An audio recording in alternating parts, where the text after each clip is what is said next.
সীমান্তের প্রান্তিক মানুষের দোরগোড়ায় চিকিৎসা পরিষেবা।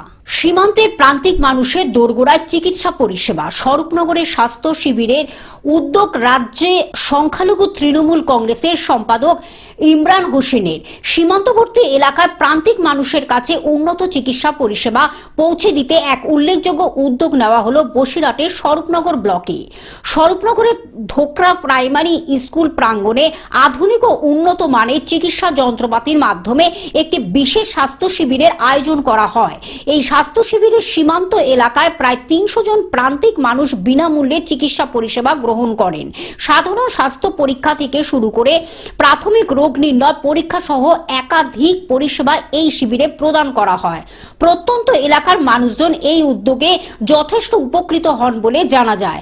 শিবিরে উপস্থিত ছিলেন রাজ্য সংখ্যালঘু তৃণমূল কংগ্রেসের সম্পাদক ইমরান হোসেন, বেঙ্গল মাইনরিটি ফোরামের সভাপতি আইনজীবী মইনুল হক, বনগাঁ সাংগঠনিক জেলা যুব তৃণমূল কংগ্রেসের সভাপতি সব্যসাচী ভট্ট। এছাড়াও উপস্থিত ছিলেন স্বরূপনগর পঞ্চায়েত সমিতির সভাপতি অনুসয়া মণ্ডল, বাংলানি গ্রাম পঞ্চায়েতের প্রধান বর্ণালী সরকার, উপপ্রধান ইউনুস আলী মণ্ডল, পঞ্চায়েত সমিতির শিক্ষা কর্মাধ্যক্ষ ব্রজগোপাল বিশ্বাস, পূর্ত কর্মাধ্যক্ষ মল্লিকা গোস্বামী সহ একাধিক জনপ্রতিনিধি ও দলীয় নেতৃত্ব এই কর্মসূচিতে অংশগ্রহণ করেন।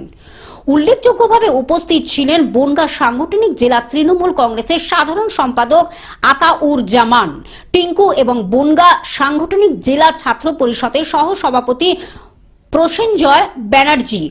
আয়োজকদের বক্তব্য অনুযায়ী সীমান্তবর্তী প্রত্যন্ত এলাকায় বসবাসকারী মানুষের স্বাস্থ্য পরিষেবা প্রায় অবহেলিত থাকে। সেই অভাব পূরণ করতে এই উদ্যোগ নেওয়া হয়েছে। ভবিষ্যতে এ ধরনের স্বাস্থ্য শিবির আরো বৃহৎ পরিসরে আয়োজন করা হবে বলে আশ্বাস দেন নেতৃত্বরা। এই স্বাস্থ্য শিবিরে মানুষের স্বতঃস্ফূর্ত অংশগ্রহণ ও সাড়া প্রমাণ করে প্রান্তিক মানুষের কাছে এই ধরনের পরিষেবার গুরুত্ব কতটা অপরিসীম।